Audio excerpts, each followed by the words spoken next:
রীতিমতো ঢাক ঢোল পিটিয়ে প্রকাশ্যে ভিডিও করে ভারতে হামলা চালায় পাকিস্তান। কমপক্ষে 400টি ড্রোন দিয়ে ভারতের অন্তত 36 জায়গায় তাণ্ডব চালায় পাকিস্তানি বাহিনী। এতে চোখে সর্ষে ফুল দেখছে ভারত। দিল্লির জন্য সবচেয়ে অপমানের বিষয় হলো খোদ ভারতের প্রধানমন্ত্রী নরেন্দ্র মোদীর নিজ শহর গুজরাটও বাদ যায়নি পাকিস্তানের এই প্রতিশোধের আগুন থেকে। 1971 সালের যুদ্ধের পর এই প্রথম গুজরাটে পাকিস্তান আঘাত এনেছে বলে দাবি করেছে ইসলামাবাদ।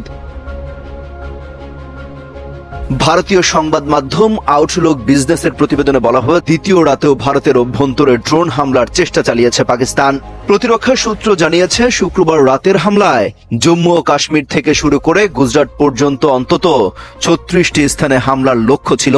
লক্ষ্যবস্তুগুলোর মধ্যে বিমানবন্দর ও বিমান ঘাঁটির মতো গুরুত্বপূর্ণ স্থাপনাও ছিল। এ নিয়ে শনিবার ভোরে নিজের ফেসবুক পোস্টে পাকিস্তানি বিশেষজ্ঞ আব্বাস লেখেন, জায়নবাদী কল্পনার অনুপ্রেরণায় ভারত যে নতুন বাস্তবতা চাপিয়ে দিতে চেয়েছিল তা পাকিস্তান প্রত্যাখ্যান করেছে। তিনি বলেন, ভারত একাধিকবার আন্তর্জাতিক সীমানা লঙ্ঘন করে পাকিস্তানের বেসামরিক এলাকায় ড্রোন ও ব্যালিস্টিক মিসাইল নিক্ষেপ করেছিল। আজ সকালে পাকিস্তানের প্রতিক্রিয়ায় নতুন করে অপারেশন চালায়।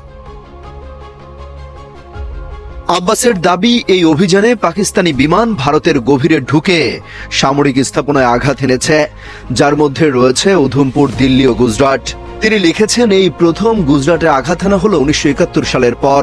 গুজরাটি হিন্দুত্ববাদী সন্ত্রাসের ঘাঁটি বলেও উল্লেখ করেন তিনি। বলেন, যেখানে নরেন্দ্র মোদীর শাসনে 2000 মুসলমানকে হত্যা করা হয়েছিল। পোস্টে আরো দাবি করা হয়, ভারতীয় বাহিনী সামরিক ঘাঁটি ও বিমান ঘাঁটিগুলোতে যেমন উধমপুর ও ব্রহ্মসে ক্ষতি স্বীকার করেছে। এই পরিস্থিতি পুরোপুরি যুদ্ধের রূপ নিবে কিনা তা এখনো স্পষ্ট নয়, তবে প্রতিরোধের ভারসাম্য এখন প্রতিষ্ঠিত হয়েছে বলেই মত পাকিস্তানের।